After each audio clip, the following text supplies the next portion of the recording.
Joy spreading from the tens of thousands who packed St. Peter's Square to the entire world, especially here in the United States, as Cardinal Robert Prevost, an American missionary and Villanova graduate, was elected Pope, taking the name Leo XIV, becoming the first ever American Pope in the 2,000-year history of the Catholic Church. Pope Leo XIV was raised in Chicago, who later became a Peruvian citizen. He is 69 years old, graduated from Villanova University, where he studied mathematics in 1977.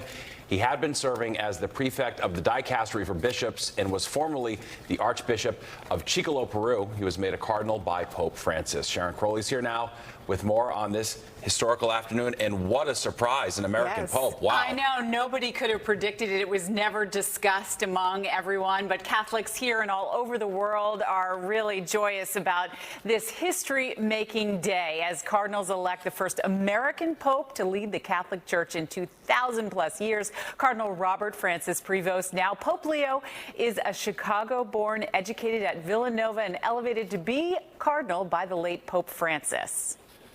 It looks to be white. We have a Look at that smoke streaming out. This is the seconds that the elated crowds cheering in St. Peter's Square heard and saw white smoke rising from the chimney above the Sistine Chapel, signaling a new pontiff had been chosen. Leader of the world's 1+ billion Roman Catholics, happening about noon Eastern time. At least 89 cardinals voted in agreement their choice to succeed the late Pope Francis. The white smoke came on the second day of the conclave. And with a smile on his face, there you see him, Pope Leo, walking out on that famous balcony, greeting thousands waiting below in St. Peter's Square. The 69-year-old pontiff, born in Chicago, spent many years as a missionary in Peru. Prevost is considered an experienced leader and was formerly the head of the Vatican Office for Bishop Appointments. He is a member of the Augustinian religious order, which he also led for more than a decade as a prior general there. Now, Pope Leo expected to build on Pope Francis's reforms as he made his debut at the Vatican. His first words to the masses, quote, "Peace be with you," he said it in Italian. La pace sia con tutti voi.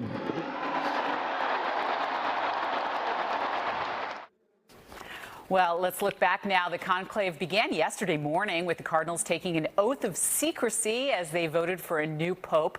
The first vote, happening Wednesday evening, produced no new pope and just black smoke.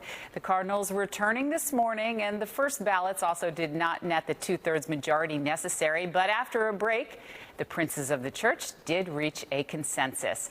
Pope Leo's elevation comes after, of course, Pope Francis died Easter Monday at the age of 88.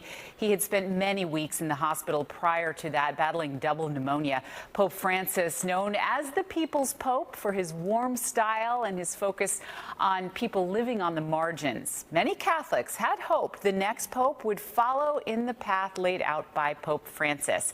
Pope Leo was brought to Rome by Pope Francis, and the late pope elevated 80% of the cardinals who chose his successor. So it's likely this American Pope, who also has citizenship in Peru, will likely carry out at least some of Pope Francis's visions as the path. You're right, he was very close with Pope Francis, for sure. Let's talk about the significance of choosing the name Leo. What do we know about that? Very interesting. Everybody's wondering, and I'm sure we're going to hear from Pope Leo himself, but the new pontiff's choice of this name aligns with a lineage of popes that are known for strong leadership. And the last time Pope Leo XIII served from 1878 to 1903, and he was known for his intellectual contributions and social teaching. So we'll see if that's the case with Pope Leo Also XIV. known as the social pope, so very interesting what he could do with technology there, too. All right, Sharon. And there were a lot of American flags in St. Peter's Square. We were waving and cheering. What a surprise for the Americans who were there, probably not expecting that outcome. Very exciting. All right, Sharon, thank you.